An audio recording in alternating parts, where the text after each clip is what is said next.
بادلوں میں جو ہے چنگاریاں اور آگ کے شعلے ہوتے ہیں، جس کی وجہ سے اوپر سے وہ اور نیچے سے زلزلہ، اور وہ لوگ ایسے ہو جاتے ہیں کہ بس خلا ختم ہی ہو جاتے ہیں، اوندے پڑے ہوتے ہیں اپنے گھروں میں۔ اس آیت میں اس طرح ہے۔ اب اگلی آیت میں پڑھتے ہیں کہ جو اللہ کی نافرمانی کریں گے تو ان کا یہ حال ہوگا۔ تو اب اگلی آیت میں ہے الذین کذبوا، جن لوگوں نے جھٹلایا یعنی نہیں مانا، شعیباً، شعیب علیہ السلام کو، کانا، ہوئے، کأن لم یغنو، ہوئے ایسے جیسے کہ نہیں، یغنو بسے تھے، فیہا اس میں سے، اس میں یعنی اس شہر میں۔ جنہوں نے جٹلایا شعیب علیہ السلام کو، گویا ایسے ہوئے جیسے بسے ہی نہیں تھے ادھر، کوئی ادھر رہا ہی نہ ہو۔ الذین کذبوا، جنہوں نے جٹلایا شعیباً، شعیب علیہ السلام کو، کانو ہوئے، ہم الخاسرون، خسارہ پانے والوں میں سے۔ اب وہ سردار کہہ رہے تھے کہ شعیب علیہ السلام کی اتباع کرو گے تو خسارے میں ہو جاؤ گے۔ کیا ہوا؟ جنہوں نے شعیب علیہ السلام کی اتباع نہیں کی اور جھٹلایا تو وہ خسارے میں ہو گئے، وہ سارے ہلاک ہو گئے، ان سب کو عذاب نے پکڑ لیا، اور ایسے ہو گئے جیسے ادھر کوئی رہ ہی نہ رہا ہو۔ ایسے وہ شہر ایسے ہو گیا اس عذاب کے بعد کہ جیسے ادھر کوئی رہتا ہی نہ ہو، پہلے سے ہی عذاب نے ایسے ان کو ختم کر دیا۔ اللہ سب کچھ کر سکتا ہے، سب کچھ پر قادر ہے۔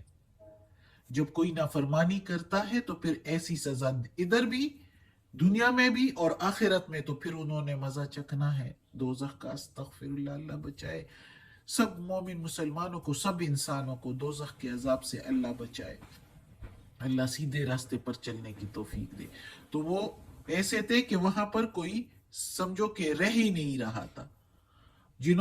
انہوں نے کہا تھا نا کہ شعیب علیہ السلام کے اتباع کرنے والے جو ہے وہ خسارے میں ہو جائیں گے، وہ خود ہی خسارے میں تھے اور ہو بھی گئے عذاب کے بعد۔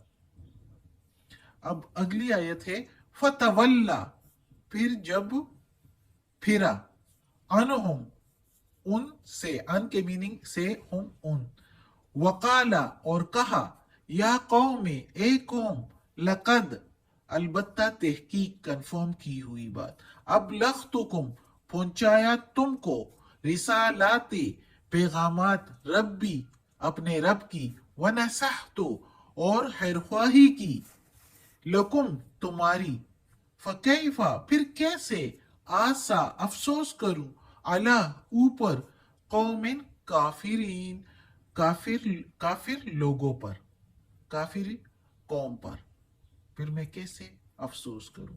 شعیب علیہ السلام پھر جب ان پر عذاب آیا اور اوندے پڑے تھے اور ختم ہو گئے، ہلاک ہو گئے، اور پھر ادھر ان لوگوں کی کوئی جو ہے، کوئی ان کی آواز، کوئی ہل اور جل ہی نہیں تھی ان لوگوں کی۔